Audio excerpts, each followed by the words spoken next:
It is a story from ancient times that three men set out on a journey in search of a livelihood. On their way, they were caught in a heavy downpour and rushed into a cave to take shelter.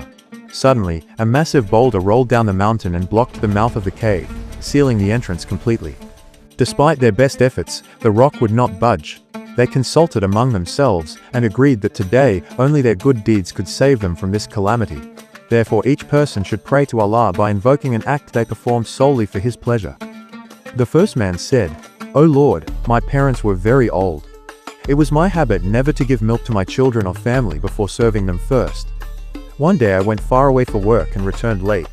When I reached home, my parents were already asleep. I milked the cattle and stood by their bedside with the bowl, fearing that waking them might cause them distress.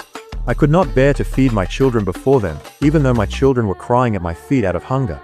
I remained in this state until dawn. O Allah, if I did this act only for your pleasure, then move this boulder away from us." By the blessing of this prayer, the rock shifted slightly, and they could see the sky, but it was still impossible to escape. Then the second man prayed, "O Allah, I had a cousin whom I loved dearly. I expressed my desire to her, but she refused.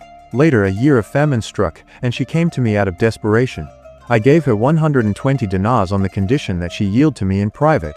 Being helpless, she agreed. When I was about to fulfill my desire, she said, 'Fear Allah and do not commit this sin.' Hearing this, your fear entered my heart. I immediately stepped back, let her keep the gold, and refrained from the sin. O Allah, if I did this act only out of fear of you and for your pleasure, then remove our hardship." The boulder shifted a bit more, but the opening was still not large enough to exit. Finally, the third man prayed, "O Lord, I hired some laborers and paid them all their wages, except for one man who left his wages behind and departed. I invested his money into business until it multiplied into great wealth. After a long time that laborer returned and said, 'O servant of Allah, give me my wages.' I told him, 'All these camels, cows, goats and slaves that you see are your wages.' He said, 'Do not mock me.' I replied, 'I am not mocking you, all of this belongs to you.' He then took all the wealth and left nothing behind. O Allah, if I showed this honesty only for your pleasure, then remove the rest of the boulder."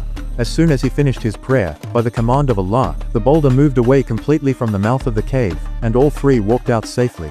In the most difficult times when no worldly support remains, only the help of Allah and a person's sincere good deeds come to their aid. Serving one's parents, maintaining chastity and being honest, are such great virtues that they can ward off even mountain-like calamities. Therefore, we must strive to perform good deeds solely for the pleasure of Allah so that they may become a means for our salvation. अगर आप ऐसी ही तरह की हकीकत पर मबनी videos देखना चाहते हैं तो सद्दाम्स पर्सपेक्टिव को लाइक और सब्सक्राइब जरूर करें।